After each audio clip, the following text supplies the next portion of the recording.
9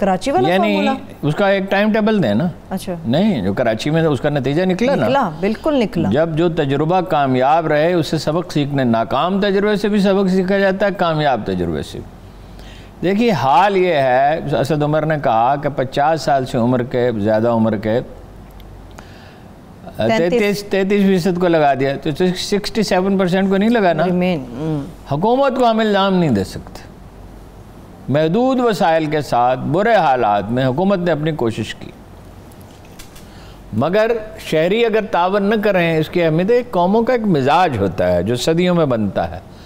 جب غلامی کے بعد اور پابندیوں کے بعد آزادی ملتی ہے تو غیر ذمہ داری کا عنصر جو غالب آتا ہے. اب یہ ایک واقعہ یاد ہے کہ وہ ایک میرے بھائی نے سنایا, سینیٹر طارق چودھری نے, کہ وہ جا رہے تھے ویگن میں سوار فیصل آباد سے اسلام آباد, تو وہ پیٹی باندھ نہیں رکھی تھی اس نے, ڈرائیور نے. اچھا. تو اس کو جرمانہ کر دیا. تو جرمانہ ادا کرنے کے بعد جیسے اس نے گاڑی آگے بڑھائی تو پھر کھول دیا, کہ نہیں لگاتا میں. بھائی لگانے میں آپ کا فائدہ ہے, آپ کی حفاظت ہے. اگر ایکسیڈنٹ ہو تو وہ اس میں آپ کی جان جانے کا خطرہ ہے, تو امکان ہوتا ہے کہ اس سے کچھ حفاظت, اس سے زیادہ حفاظت ہوتی ہے. ٹھیک ہے. تو بس وہ, تو اس کا علاج تو یہ ہے کہ اب جو نرمی کرنی تھی وہ کر لی گئی, وہ سمجھانے بجھانے کا سلسلہ جاری رکھا جائے, مگر یہ ایک شیڈول بنا دیا جائے کہ کراچی میں فلاں دن سے بند کر دی جائے گی. اس کے ساتھ وہ ویکسینیشن کا عمل بھی تیز کیا جائے جو کیا گیا ہے, 10 لاکھ تک پہنچ گیا ہے.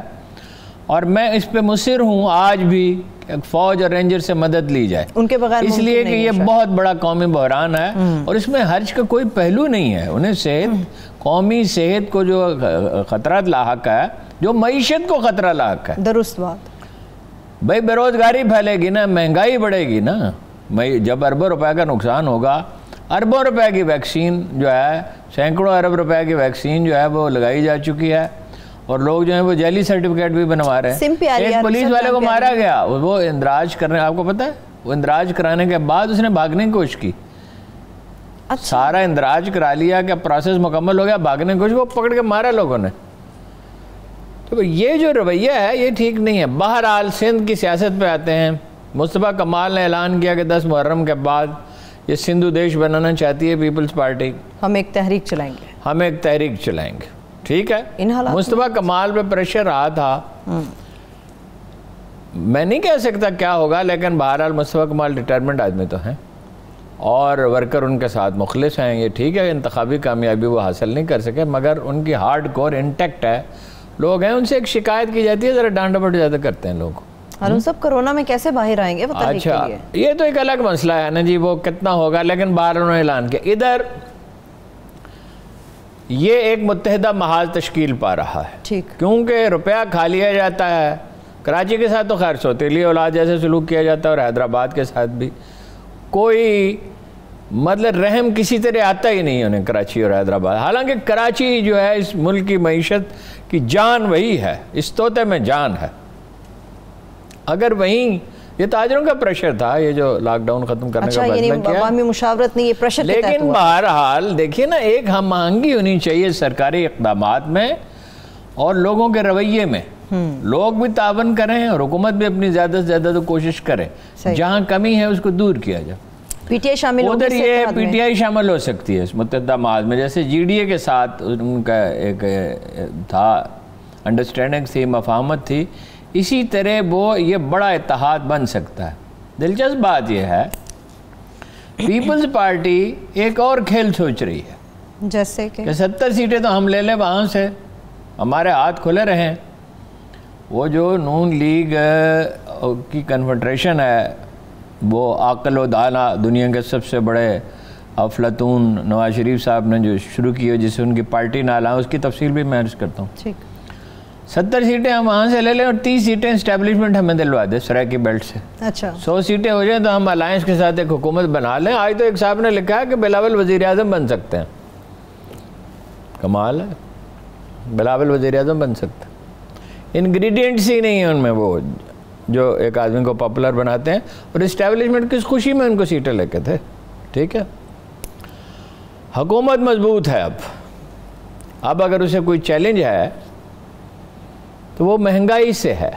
افغانستان کا کرائسس ہے, مہنگائی اور بے روزگاری کا چیلنج ہے, کرونا پہ قابو پانے کا مسئلہ ہے. کرونا سے گزر جائیں تو معیشت استوار ہو سکتی ہے. نون لیگ میں اب یہ ڈیبیٹ بڑھ رہی ہے, الیکٹیبلز اور شہباز شریف ایک طرف ہے. اچھا, نواز شریف اور ان کے ساتھ کچھ لوگ ہیں جڑے ہوئے, جن میں سے اکثر ایسے ہیں جو کونسلر کا الیکشن بھی نہیں جیت سکتے.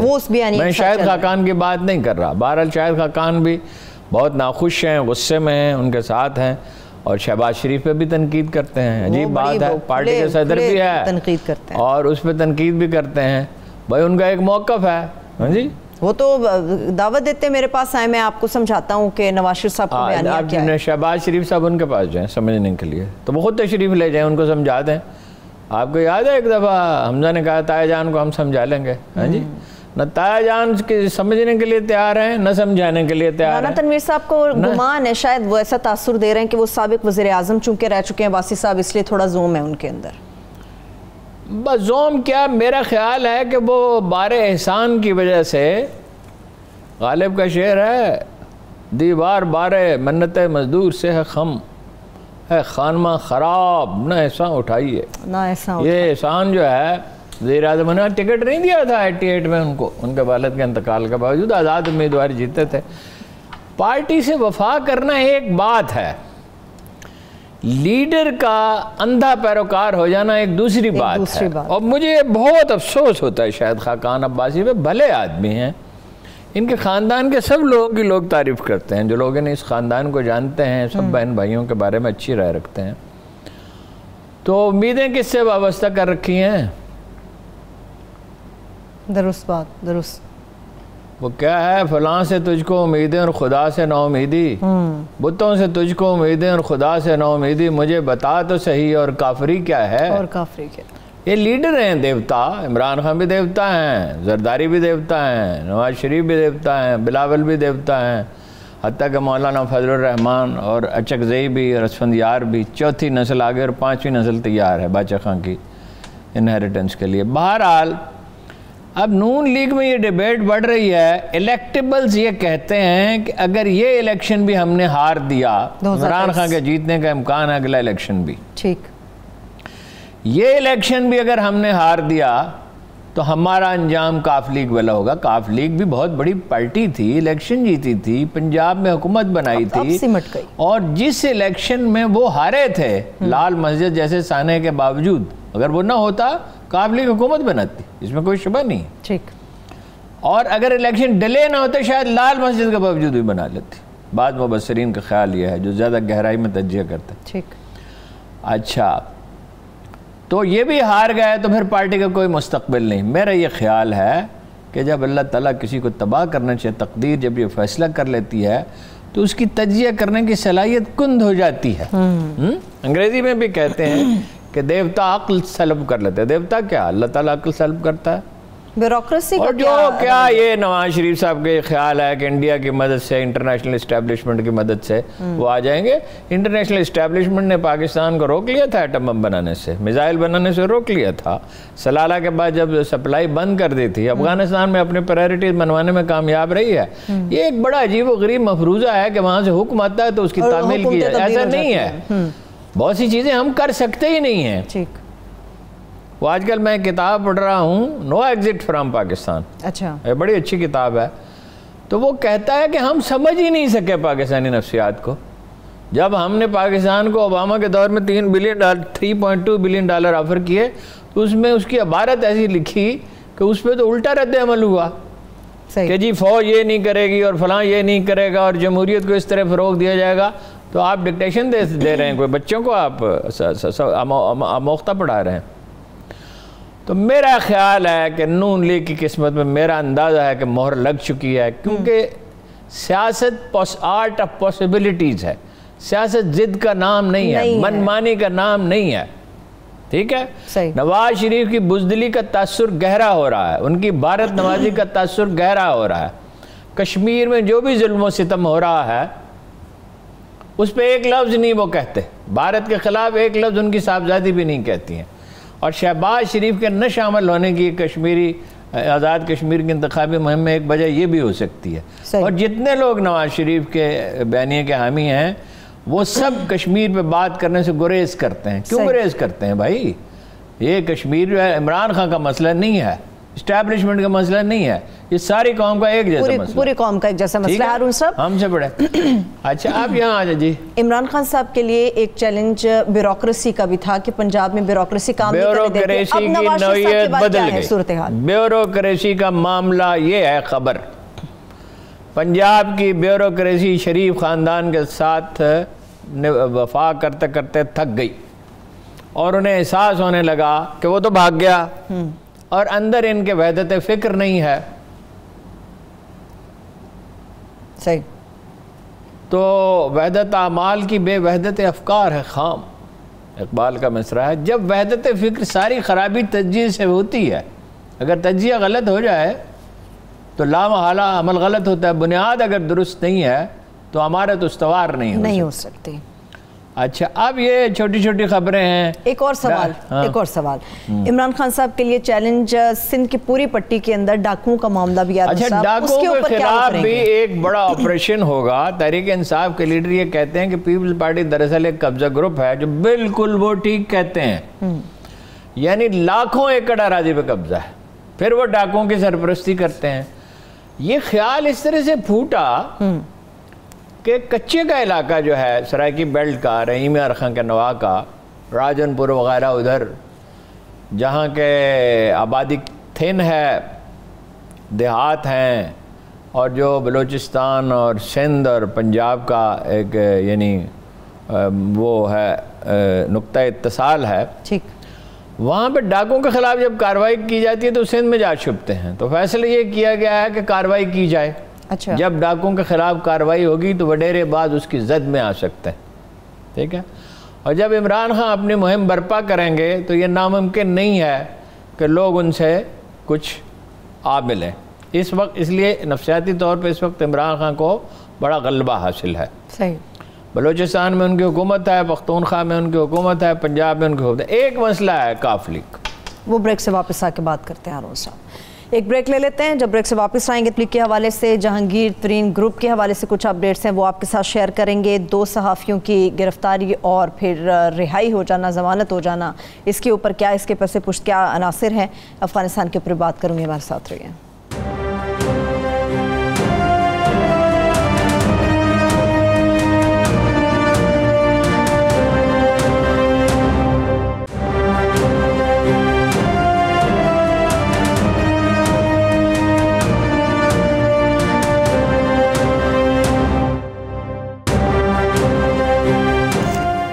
بریک کے بعد ایک بار پھر سے پروگرام میں ہم آپ کو خوش آمدید کہیں گے۔ وہ فردوس عائشہ گوان کا جو مسئلہ ہے نا، جو اس پہ مزید تحقیق کی، اصل شکایت وزیر اعلیٰ کو تھی، بزدار صاحب کو، کہ وہ اپنی جی بزدار صاحب کو، اور آپ کو پتہ وہ عمران خان صاحب بزدار صاحب کے بعد شہباز گل کا کیا مسئلہ تھا؟ وہ عمران خان کے قریب تھا، متحرک بھی تھا، ایفیشنٹ آدمی ہے، مگر وزیر اعلیٰ کو شکایت یہ تھی کہ اپنی پروجیکشن کرتے ہیں اور پرنسپل سیکرٹری کو اپنا بیلا پھسلا کے ایک جاری کر لیا نوٹیفیکیشن کہ چھاپے مار سکتے ہیں۔ اب یہ جو میڈیا کا آدمی ہے جس کا کام جو ہے میڈیا کو ڈیل کرنا ہے، وہ اس طرح کی سرگرمیاں وہ مطلب یہ کیا سرگرمی ہے؟ ہاں جی، مذاق بھی اڑاتے تھے وہ بزدار کا۔ ویسے تو بزدار صاحب کوئی مطلب یہ ہے کہ وہ بولتے نہیں ہیں مگر خبر تو رکھتے ہیں۔ وزیر اعلیٰ کے پاس بہت سے ذرائع ہوتے ہیں معلومات۔ آپ یاد ہے ایک دن عمران خان کا، اب میرے پاس معلومات ہوتی ہیں۔ جی جی بالکل یاد۔ مراد یہ تھی کہ ایجنسیاں رپورٹ اسپیشل برانچ کرتی ہے، آئی بھی کرتی ہے، ادروائز بھی عمران کے پاس بہت سے معلومات کے ذرائع ہوتے ہیں۔ تو وہ وزیر اعلیٰ نے شکایت یہ کی کہ میری پروجیکشن جو مجھے کہنا ہوتا ہے یہ کہہ دیتی ہیں۔ اب وہ فرماتی ہیں کہ میں تو وزراء کو بلاتی تھی کہ یہ اپنا کام کریں، یہ پریس کانفرنس یہ کریں نہیں کریں۔ وزراء کہتے ہیں کہ یہ ہمیں بلا تو لیتی تھی پریس کانفرنس میں، مگر بات تو خود ہی کرتی تھی، اپنی پروجیکشن، ٹھیک ہے۔ اب کیا ضرورت ہے عمران خان کو فردوس عائشہ گوان صاحبہ کی؟ وہ بھائی بہتر جانتے ہیں، محنتی تو ہیں، متحرک ہیں، پراپیگنڈا کرنے کے لیے ضرورت ہے. فیاض حسن چوہان کا انتخاب بھی اسی لیے کیا گیا ہے. ویسے ہارون صاحب پروپیگنڈا بتائیں صحیح ہوتا کیا ہے؟ کوئی بہت ہی اچھا تاثر ان کا نہیں ہے. پروپیگنڈا ہوتا کیا ہے؟ کس نقطہ بتائیں. پروپیگنڈے کا دیکھیے محور یہ ہوتا ہے کہ اپنے لوگوں کو جوڑ ان کو نفسیاتی سہارا دیا جائے اپنے حامیوں کو. پروپیگنڈے سے مخالفین آپ سے نہیں آپ ملتے. اچھا آپ کے اپنے لوگوں کو نفسیاتی سہارا دیا جائے, انہیں دلائل فراہم کیے جائیں گلی کی نکڑ پر بحث کرنے کے لیے. اچھا بیسیکلی یہ نقطہ ہے جام کی دکان پہ, گلی کی نکڑ پہ, دفتر میں, گھروں میں. ہاں جی صحیح. جواز اصل میں تو تعویل ہوتی ہے نا. تعویل کا پھندہ اگر کوئی صیاد لگا دے شاخ نشیمن سے اترتا ہے بہت جلد. یہ پنجابی مسلمان کے بارے میں اقبال نے کہا تھا, سبھی کے بارے میں صحیح ہے. ضد ہے نا اس معاشرے میں, ضد ہے, ریجیڈیٹی ہے, لچک نہیں ہے, سیکھنے کی خواہش نہیں ہے. غزالی نے بحث کے آداب میں لکھا ہے کہ جو آدمی واقعی بحث کرنا چاہتا ہے تو سیکھنا چاہتا ہے, جو سچائی کا متلاشی ہے, تو وہ بحث میں اگر دوسرے کا نقطہ نظر درست ہو تو اسے فوراً مانے. ٹھیک. مگر یہ تو نہیں ہم کرتے نا. ہم تو غلامی کی صدیوں کا اثر ہے, خوف ہے, فیئر ہے, یہ کئی انسٹنکٹس کا انٹریکشن مل کے ہمیں اتنا کمزور کر دیتا ہے. ہم سب دوسرے کی بات مان لیں گے کہ ہماری بد اڑے گی, ہمارا مذاق اڑے گا.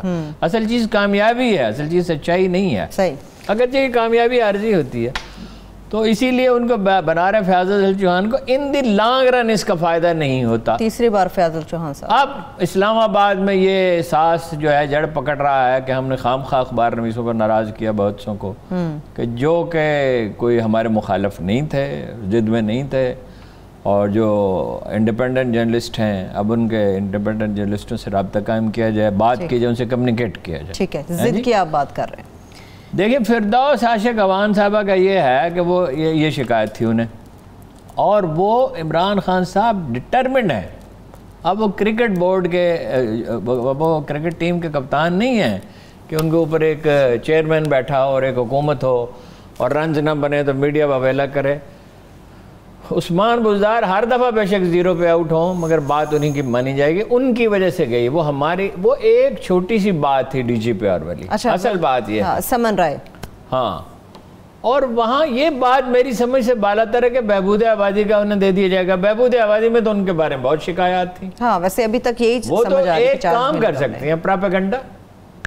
ٹھیک ہے, یعنی صبح سے شام تک انرجی بڑی ہے, صبح سے شام تک وہ پراپیگنڈا کر سکتی ہیں.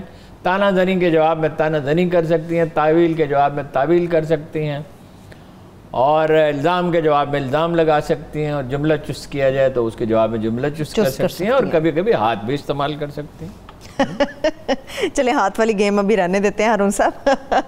ترین گروپ, جہانگیر ترین گروپ, کیا اپڈیٹس ہیں؟ پی ٹی آئی کی بات تو ان کی نہ ہو, ممکن ہے. حقیقت خرافات میں کھو گئی, یہ امت روایات میں. کن چیزوں میں ہم الجھے ہوئے. قومیں اس طرح ترقی کرتی ہیں, قوموں کو سول ادارے, اچھی پولیس, اچھی عدلیہ چاہیے ہوتی ہے, قوموں کو تعلیم چاہیے ہوتی ہے, قوموں کو عصر حاضر کے مسائل کا ادراک کرنا ہوتا ہے, عصر حاضر کے تقاضوں کا.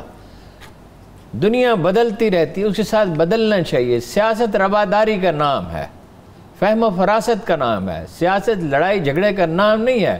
عہد قدیم کے جاگیرداروں کی جس طرح مزار جنگیں لڑا کرتے تھے اس سے لڑائی. پولیٹیکل پارٹیاں تھوڑی ہیں. خیر کافی ہو گیا سیاست. اپڈیٹ تو بتائیں ان کی. کس کی؟ جہانگیر ترین گروپ کی. سوچ جہانگیر ترین گروپ کا اجلاس ہوگا, وہاں نتیہ گلی میں بلایا ہے. اب انہیں اندیشہ لاحق ہے. دیکھیے جو کچھ نذیر چوہان نے کہا ظاہر ہے اس نے نہیں کہا, اس سے کہلوایا گیا کہ جہانگیر ترین نے مجھے استعمال کیا. جہانگیر ترین نے انہیں بالکل استعمال نہیں کیا. جہانگیر ترین نے ان سے بالکل نہیں کہا کہ کسی کے مذہبی عقائد پر بات کریں, بلکہ زیادہ تر ارکان نے منع کیا.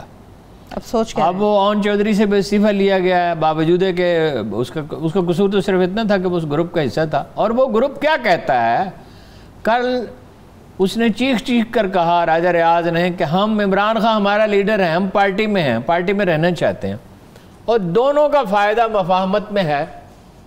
لیکن یہ کہ خان صاحب اب غصے میں ہیں, تلے ہوئے ہیں, تو جو تکڑے ہیں لوگ ان پہ تو بعد میں ہاتھ ڈالیں گے، ابھی ان میں سے جو کمزور لوگ ہیں ان پہ ہاتھ ڈالیں گے. ٹھیک ہے. یہ دانائی کی بات نہیں ہوتی ہے ایک لیڈر کے لیے کہ جن لوگوں کو ساتھ لے کر چلا جا سکتا ہو ان کو دور کیا جائے، بلکہ مخالفین کو بھی سافٹ کرنا چاہیے جتنا کیا جا سکتا ہو.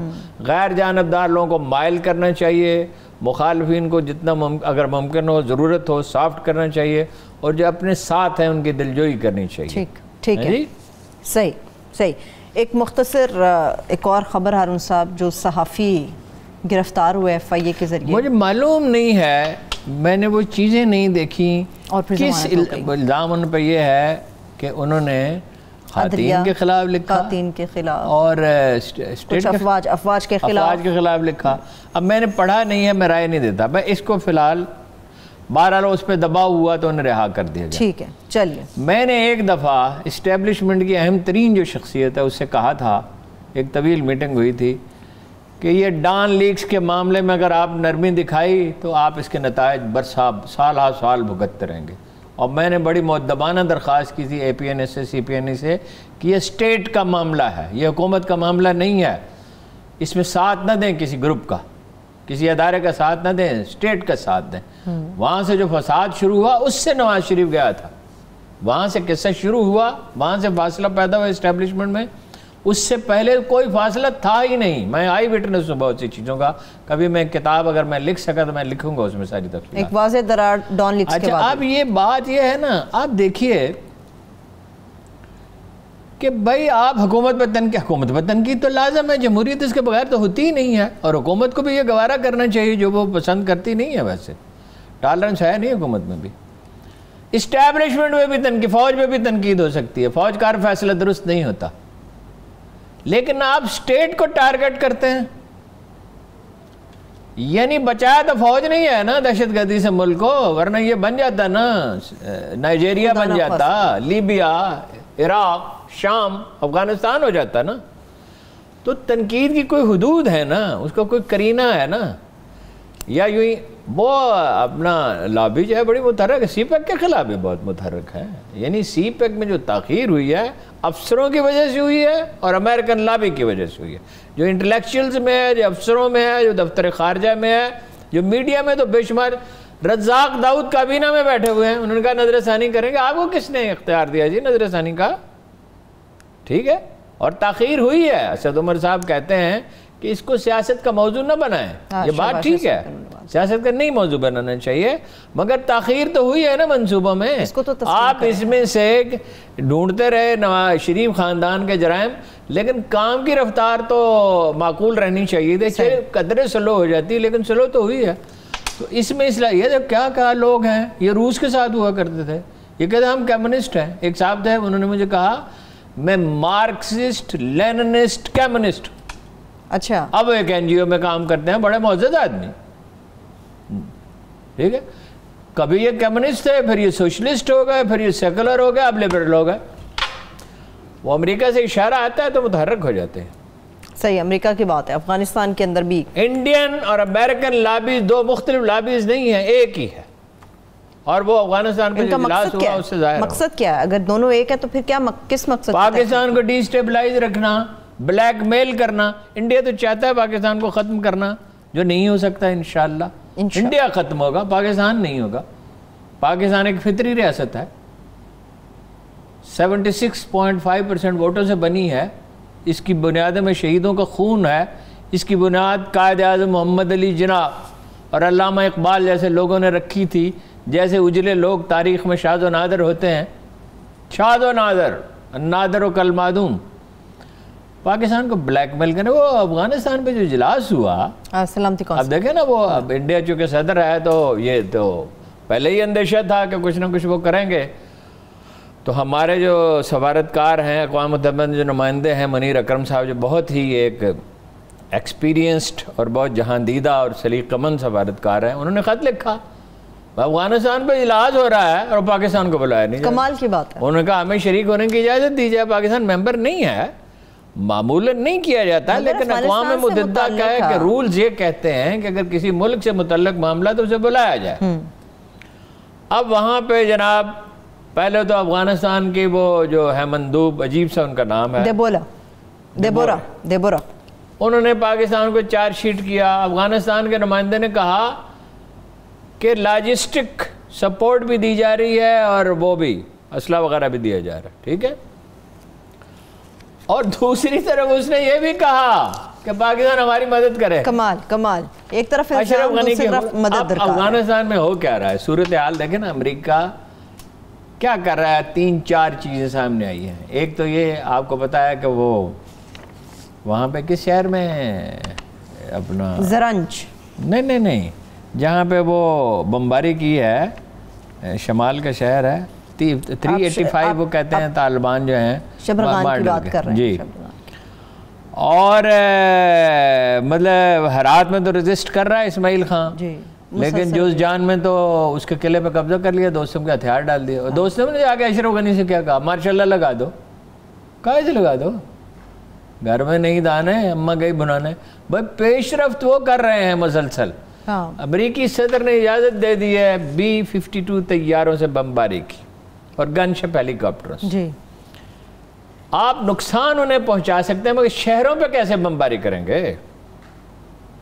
آپ انہیں نقصان تو پہنچا سکتے ہیں مگر وہ نفسیاتی بالاتری انہیں حاصل ہے طالبان کو. دیکھیے ایران میں شہنشاہ ایران کا ایسا دبدبہ تھا کہ لوگ اس کے نام سے کانپتے تھے, اور دنیا کی بدترین خفیہ ایجنسی سی ساواک جو لوگوں کے ہاتھ پاؤں توڑتی تھی اور قتل کرتی تھی لوگوں کو. پھر ایک دن آیا کہ پتہ چلا کہ خمینی کے سامنے تو کچھ بھی نہیں ہے شہنشاہ ایران. جب وہ اترا تو تاریخ انسانی کا سب سے بڑا استقبال ہوا. تلک الایام نداولها بین الناس. قرآن مجید کہتا ہے, اللہ فرماتا ہے کہ دن ہیں جنہیں ہم لوگوں کے درمیان گردش دیتے رہتے ہیں, وقت بدل جاتا ہے. اشرف غنی مصر ہیں, دیکھیے رکاوٹ کیا, اشرف غنی صدر رہنا چاہیے. اشرف غنی صدر نہیں رہ سکتے, اشرف غنی کو جانا ہوگا. یہ صحیح ہے کہ اتفاق رائے کی حکومت بننی چاہیے, سبھی کی نمائندگی کی ہونی چاہیے, ہزارہ جات کی, ترکمانوں کی, پشتونوں کی تو ظاہر ہے 48% ہے, تاجکوں کی. مگر اشرف غنی کی صدارت وہ کیسے قبول کریں؟ اچھا, وہ اجلاس میں کہا امریکیوں نے کہ اسلامی امارات کو ہم قبول نہیں کر سکتے, مطلب اسی آئین کو مانیں, اشرف غنی کو سربراہ تسلیم کریں. اب وہ کیسے تسلیم کریں بھائی؟ غالب طاقت بھی شرائط جو ہے وہ غالب طاقت کی زیادہ ماننی پڑتی ہے کیونکہ وہ غالب ہوتے ہیں. برطانیہ نے بھی کہا کہ ہم نہیں تسلیم کریں گے. آپ کے تسلیم کرنے پہ تو کائنات نہیں چلتی ہے نا, دنیا کے فیصلے جو ہیں وہ آپ ہی تو نہیں کر سکتے, ورنہ تو قرآن مجید کہتا ہے کہ اگر بعض کو بعض کے ذریعے دفع نہ کر دیا جاتا, یہ لفظ یہی ہے, دفع نہ کر دیا جاتا, تو یہ عبادت گاہیں سب ایران ہو جاتی. ایک بریک سے واپس آ کے بات کرتے ہیں ارون صاحب. بدخشاں کے اندر بھی اس وقت شدید لڑائی جاری ہے. بدخشاں میں ہوا, بدخشاں میں بمباری ہوئی. ٹھیک ہے, ایک بریک لے لیتے ہیں. بریک سے واپس آ کے افغانستان کی صورتحال کے اوپر میں مزید بات کروں گی اور حمداللہ محب کے حوالے سے بھی خاص طور پہ میں بات کروں گی. ہمارے ساتھ رہیے.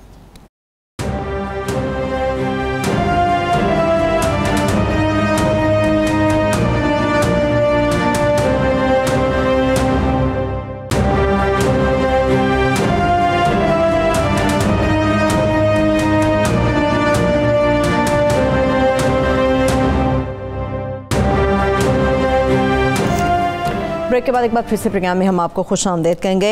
افغانستان کے حوالے سے ہارون صاحب بات کر رہے تھے اور حمداللہ محب. افغانستان میں مختصر بات یہ ہے, کیا لطیفہ ہے کہ دنیا کا ہر الزام پاکستان پہ لگا دیا جائے, اس کی تکرار کی جائے, توہین کی جائے, تحقیر کی جائے.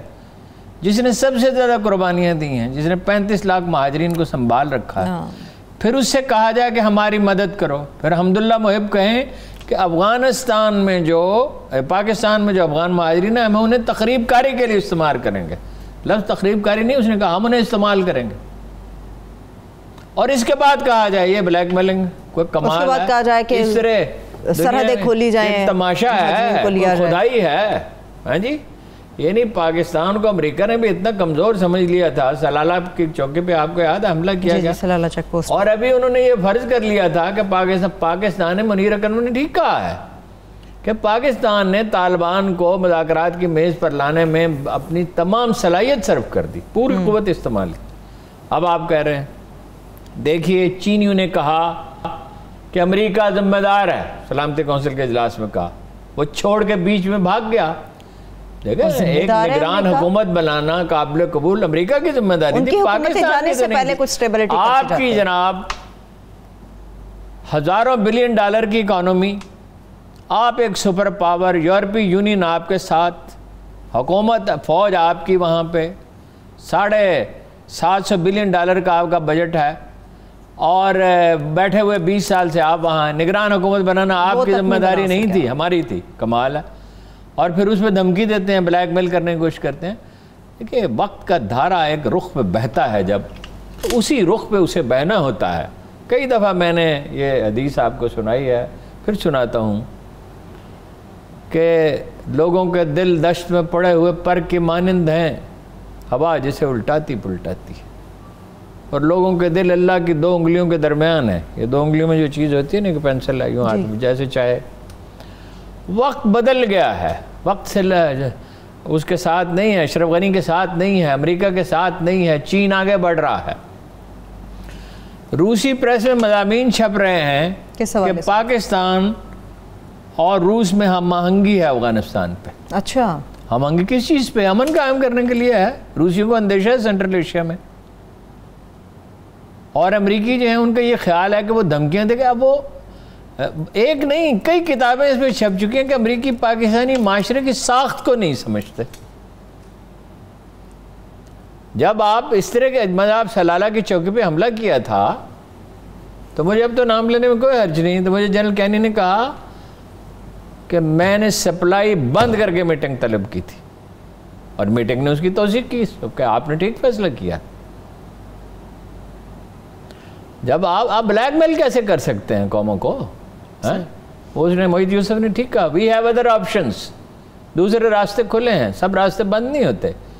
اس دنیا پہ حکومت اس کی ہے جس نے یہ دنیا بنائی ہے۔ لیکن ہارون صاحب پاکستان کو مختلف طریقوں سے پریشرائز تو کر رہے ہیں، ابھی جو شمالی وزیرستان والا مگر پاکستان الحمدللہ اس کا مقابلہ کر رہا ہے۔ یہاں ہے نا یہ شرلیاں، کیا ان کو میں کہوں، جو روز مضمون لکھتے ہیں، ہاں جی کہنا چاہتا نہیں تھا، اچھا اور کوئی مضمون سمجھ میں نہیں آیا، ہاں جی۔ تو ہمارے ایک دوست ہیں، ان کا نام ہے، ان کا تخلص ہے، انہوں نے خود رکھا ہے شرول، ہاں جی ہاں جی، دھماکے سے پھٹنے والا وہ کیا ہوتا ہے، انار جو ہوتا ہے شادی بیاہ میں نہیں استعمال۔ جی جی۔ خیر لوگوں کا یہ خیال ہے کہ پاکستان کمزور بنیادوں پہ سے بلیک، ایک سابق وزیر اعظم نے نام بھی ملک معراج خالد صاحب نے کہا تھا کہ عالمی طاقتیں 2012 میں پاکستان کو توڑ ڈالیں گی، یہ تو 2021 ہے۔ پاکستان کے بغیر افغانستان میں اور سینٹرل ایشیا میں کچھ نہیں ہو سکتا۔ پاکستان ایک فریق ہے افغانستان میں، مشرق وسطیٰ میں، سینٹرل ایشیا میں اور جنوب مغربی ایشیا میں۔ ٹھیک ہے، لیکن ہارون جو لوگ یہ سمجھ رہے ہیں کہ یہ اتنی بڑی فوج، دنیا کی بیسٹ آرمی، یہ میزائل، یہ ایٹمی پروگرام، ابا وال اس قوم کی ڈٹرمنیشن، اس کی ایلینیشن، اس کا امریکہ کے ساتھ جو رد عمل ہے امریکی پالیسیوں کے خلاف، یہ عرضی حقائق ہیں جنہیں ماننا تسلیم کرنا پڑے۔ ٹھیک ہے، لیکن اس طرح کے اجلاس ہوتے ہیں ہارون صاحب، اگر پاکستان کو نہیں بلایا جاتا، خاص طور پر ریکویسٹ کرنے کے باوجود دوحہ والے مذاکرات کے حوالے سے کیا پھر اپڈیٹس ہوں؟ نہیں لکھا ہے تو مسئلہ حل نہیں ہوگا۔ پاکستان آپ یہ لکھ رکھیں گے، ایک دن پاکستان کے ساتھ بات کی جائے گی، پاکستان ہی افغانستان میں سٹیبلٹی میں سب سے زیادہ مدد دے سکتا ہے، باوجود الزام تراشیوں کے۔ ہارون صاحب ایک دن پاکستان کے ساتھ بات کرنا، ٹھیک ہے۔ پاکستان اب اس پہ یکسو ہو چکا ہے، یکسوئی درکار ہوتی ہے۔ اندرونی مسائل جو ہیں، جس دن قائد اعظم یکسو ہو گئے تھے نا، پاکستان بنانا ہے، قرارداد منظور ہوئی تھی، اس سے پہلے مسلم لیگ کیا تھی؟ 24% ووٹ ملے تھے مسلمانوں کو، 76% ووٹ مسلمانوں کے نہیں ملے تھے قائد اعظم کو۔ جس دن ایک منزل متعین ہو جاتی ہے اور یکسوئی ہو جاتی ہے تو دنیا بدلنے لگتی ہے۔ LNG گیس بحران ہارون صاحب، آخری 4 منٹ۔ LNG گیس کا معاملہ یہ ہے، بنیادی فالٹ کہاں ہے؟ ٹائم آپ کو بس کم ہے۔ 2 ٹرمینل ہیں ہمارے پاس۔ کتنے ہونے چاہیے؟ 4 ہمیں چاہیے، 3.5 ارب کیوبک فیٹ گیس ہم پیدا کرتے ہیں، 8 ارب کی ہمیں ضرورت ہے، اس کے لیے ہمیں 4 ٹرمینل چاہیے۔ اب یہ بحث ہو رہی ہے کہ سستی گیس خریدی جا سکتی تھی، ہم نے بھی کہا رکھے کہاں؟ ٹرمینل کے دو کام ہوتے ہیں، ایک اس میں گیس سٹور کی جا سکتی ہے اور ایک اس کو لیکوڈ سے گیس میں تبدیل کیا جاتا ہے۔ پروسیس پورا 3 سال گزر گئے۔ دیکھیے بعض اوقات تاخیر اور نالائکی کرپشن سے بھی زیادہ خطرناک ہوتی ہے۔ 3 سال گزر گئے۔ نواز شریف کی ایک کامیابی یہ تھی، کرپشن میں تو خیر اس کو کوئی شبہ ہی نہیں، نہ اس کی بھارت نوازی میں شبہ ہے۔ شہباز شریف کو بھی یہ مسئلہ درپیش ہو گئے، 35,000 روپے کے فیک اکاؤنٹس والا، اس سے جان چھوٹے گی تو کچھ بنے گا نا۔ لیکن یہ اتنی المناک تاخیر کی ہے، 2 ٹرمینل بنانے چاہیے تھے۔ ابھی روس کی جو پائپ لائن ہے وہ جو ہم خود بنا لیں گے، ہمیں اس میں فائدہ ہوگا، ہمارے کم پیسے لگیں۔ کہاں آپ کے پاس پیسے ہیں؟ کہاں؟ پرائیویٹ پارٹی انٹرسٹڈ ہیں، آپ فیصلہ ہی نہیں کرتے۔ پاکستان کی پرائیویٹ پارٹیاں بنا سکتے ہیں، انٹرنیشنل ادارے بنا سکتے ہیں، روس تیار ہے، روس اب تک کام شروع کر، ہمیں تو شاید ایک اور پائپ لائن کی بھی ضرورت پڑے گی۔ اچھا بھائی گیس آ گئی تو کراچی میں اور گردنواں میں تو آپ ٹینکروں سے دے دیں گے، لیکن محدود پیمانے پر۔ لیکن ملک میں پہنچانے کے لیے تو پائپ لائن چاہیے نا، ٹرکوں سے تو نہیں آ سکتی گیس 22 کروڑ آدمیوں کے لیے۔ 1 کروڑ گھروں میں ہے گیس اور ہر سال 5 سے 7 لاکھ درخواستیں دائر کی جاتی ہیں کنیکشنز کے لیے۔ 40% بجلی پیدا کرنے کے لیے استعمال ہوتی ہے گیس، ٹھیک ہے۔ 22% گھریلو صارفین استعمال کرتے ہیں، کھاد کے لیے بھی تو 16%۔ 16% کھاد کے لیے استعمال ہوتی ہے۔ اب آپ کے پاس اور ذخائر نہیں، اب آپ کو اسی طرح گیس خریدنی ہے عالمی منڈی سے جس طرح آپ پٹرول خریدتے رہے، اور وہ مہنگی ہو رہی ہے۔ اور یہ بچگانہ بات ہے کہ سلنڈر کی گیس اور گھر کی گیس میں تناسب کیا ہے؟ زیادہ سے زیادہ 15%۔ اچھا، ایک تو آپ کے گھر پہ پہنچتی ہے، پھر آپ 15% پے کرتے ہیں۔ بھائی اس میں گردشی قرضہ بڑھ رہا ہے، اس کی پرائز بڑھے، اس کی پرائز بڑھ تو محسوس ہی نہیں ہوگی لوگوں کو، 100-150 روپے بڑھے گی۔ دیکھیے نا، وہ تو بڑھے گی 10%، 15%، اور وہ بچ جائے گا ادارہ۔ ٹھیک، جو گیس فراہم کرنے والے ادارے ہیں ان کی سروائیول ممکن ہوگی۔ بجلی بڑھانے کے بجائے گیس کی قیمت بڑھائیں، ریزنیبلی بڑھائیں، اتنی بڑھائیں وہ کوئی ایسا بوجھ نہیں ہوگا 100-150 روپے 200 روپے کا 300 روپے کا بوجھ، کیا بوجھ ہے وہ اتنا محسوس گیس نہیں تو بھائی کھانا پکانے کے لیے استعمال ہوتی ہے نا۔ سردیوں کے چند ہفتے ایسے ہیں جس میں زیادہ گیس کی ضرورت ہوتی ہے، وہ اس کے لیے اس کا یہی حل ہے کہ اس کو برداشت کریں۔ دنیا میں یہ گیس نہیں ہوتی تھی اور بجلی بھی نہیں تھی اور انسان زندہ رہتے تھے، زیادہ گرم کپڑوں کے ساتھ وہ مسئلہ حل ہو سکتا ہے۔ گیس کی بہرحال قیمت بڑھانی ہوگی، اس کے سوا کوئی چارہ کوئی نہیں۔ دوسرا راستہ۔ سب سے اہم بات یہ ہے اس کے ساتھ ٹرمینل نہایت تیزی کے ساتھ 2 بنانے ہوں گے، جتنی تیزی سے ممکن ہے۔ ٹھیک ہے، بہت شکریہ، تھینک یو سو مچ ہارون صاحب۔ میرے تمام دیکھنے والوں کو شکریہ، مجھے اجازت دیجیے، اپنا بہت سا خیال رکھیے، خدا حافظ۔